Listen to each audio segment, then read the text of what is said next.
I'd like to, and view what Deputy Smith said, and Galway, I'd like to congratulate Crave Coates Cotori Cardian Iskig, the Care Coates and Michael and Mary Fahy, Miall and Mary Fahy, for having their Michael and Mary Harty, for having a wonderful Tradfest in Cardian Iskig last weekend.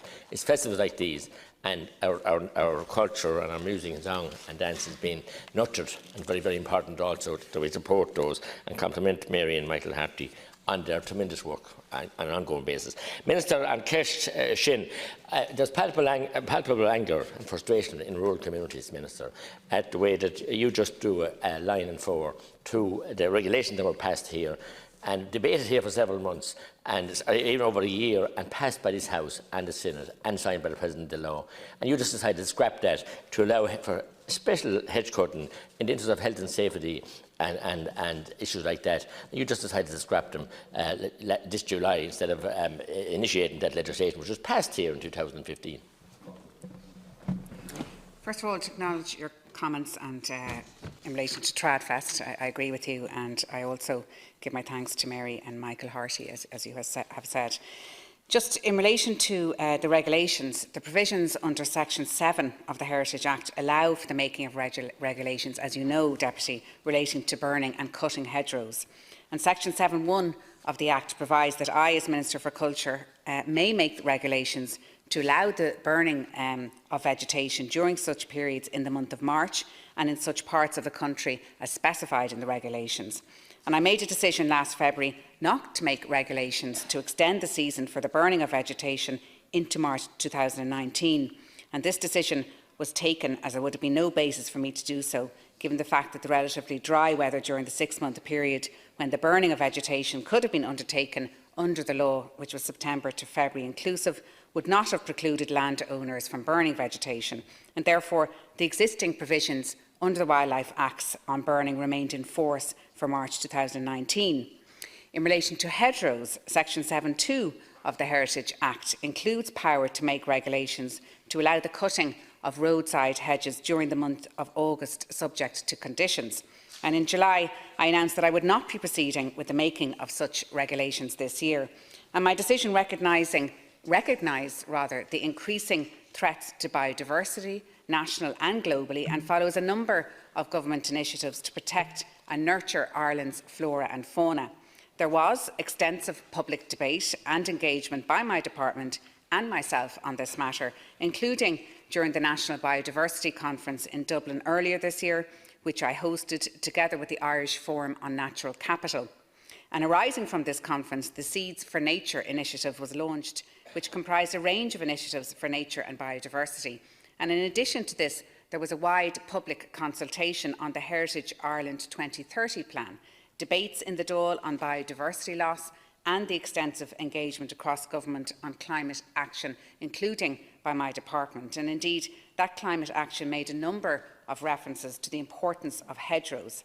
But notwithstanding my decision, Deputy, not to make regulations to allow hedge cutting in August, I should point out that it is possible, in accordance with the provisions of the Heritage Act and the Roads Act 1993, to cut roadside hedges where there are road safety issues.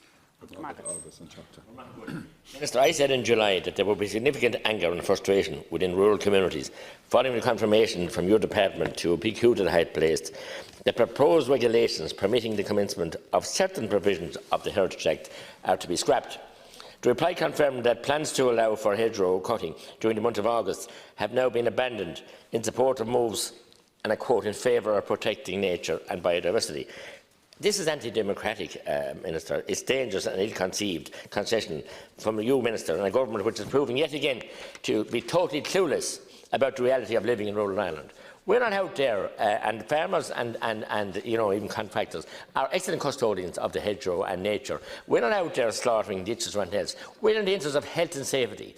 And people trying to walk, cycle, and trying to egress and access into fields and bushes out in the middle of the road. Tourists stopped at road signs trying to clear the bushes to see the signs, indicator signs of places, very interesting places on our heritage trails and everything else. It's farcical. that this, we debated here for nearly 2 years, met all groups and stakeholders and passed it in the House, and the President signed into law. And you can then, at the behest of a small number of groups, who do good work as well, but we're in balance here. What's the point in having this chamber and these oireachtas that we're elected to if it's going to be undermined by, you said, conferences and groups and different issues? We all know that's climate change, but farmers and especially rural people are very caring of the biodiversity and indeed of hedgerow and flora and fauna. But this is ridiculous regulation. It's fine in Dublin City where you have roads and signs and everything else, but in the country you have boreens that are closed. You couldn't walk up the middle of them with wires hanging in, and farcical regulations then that you're not allowed to cut them back or make it health and safety. So the safety of the birds and the bees is more important than the safety of human beings. That's what I will not. That's where I draw a line. I won't accept it. I think it's a very false and misleading narrative that you're trying to create between rural Ireland and urban Ireland. And I strongly refute it in the strongest possible terms. It's not remotely anti-democratic. There were very good reasons, if I can finish, Deputy, as to why I didn't extend the regulations this year. They're a very important wildlife habitat, as we know. They provide food and shelter, corridors of movement, nest and hibernation sites for many of our native flora and fauna, as I said. There was also, as I mentioned, the National Biodiversity Conference, the Seeds for Nature, and a very stark assessment of the status quo, which came to the Intergovernmental Panel on Biodiversity and Ecosystems, which published its global assessment on the state of the world's biodiversity and ecosystems in March this year. Just in relation to the hedge cutting as well, the Association of Farm and Forestry Contractors in Ireland gave its own take in relation to the recent announcements which I made on hedge cutting. And in a short statement, they said they were very pleased that the Minister for Heritage has retained the regulations to allow for roadside hedges to be cut for reasons of road safety. And as I have pointed out, sometimes for road safety, things like overgrown falling hedges and trees can narrow the carriageway and force traffic into an oncoming traffic flow. The hedges can be cut for that reason. If there are briars and overhanging branches forcing pedestrians and cyclists from the road margins, the hedges can be cut in that instance. If there are overgrown hedges blocking of impeding egress from farm holdings or fields, the hedges can be cut. If there are hedges concealing entrances or road safety and directional signage, the hedges can be cut. If there are hedges concealing culverts or sharp bends, the hedges can be cut. Minister, the reality is they're not being cut because contractors and farmers are afraid to be cut because they'll be photographed now with mobile phones and reported. It is nonsense. There's signs covered in every, I talk about my own county, every part I go to. Directional signs, speed limit signs, dangerous bends ahead signs, and then as to try and get access and egress from fields. Implements in front of tractors and all are out in the middle of the road before they can get out. So it's highly dangerous, and it just shows that you're out of touch, that you don't understand the reality of rural Ireland. And come down to any part of Tipperary, I'll show you countless signs. Countless National Monument indicating signs that are covered up. It's farcical, and it's strapped for cash. County Council use a great excuse. Oh, we're not allowed to cut them, and health and safety and road safety can go to hell. And that's the reality on the ground. They're not being cut. They were always cut by County Council, but they're not being done now. And there's accidents and there's people getting scratched and scraped. We're encouraging cyclists and everything else. And you couldn't cycle unless you had some kind of protective gear on you. And you need a helmet to go up and down some roads, Minister. And that's the reality. And you should know. I think you do visit Tipperary not time. You have some relatives there. And it's no different than any other county. This is patent nonsense, and it's literally usurping the power of this House to make legislation, which we did. What's the point of being here debating it? Consult all stakeholders, give a year and a half at it here, and then the minute you just decide to draw a red line through it, forget about that. That is a subversion of democracy, by my view, any day of the week. First of all, Deputy, to say that I'm not remotely out of touch with the rural situation. As you know, my own mother is from Clonmel in your own constituency in Tipperary, and my father's from Mayo.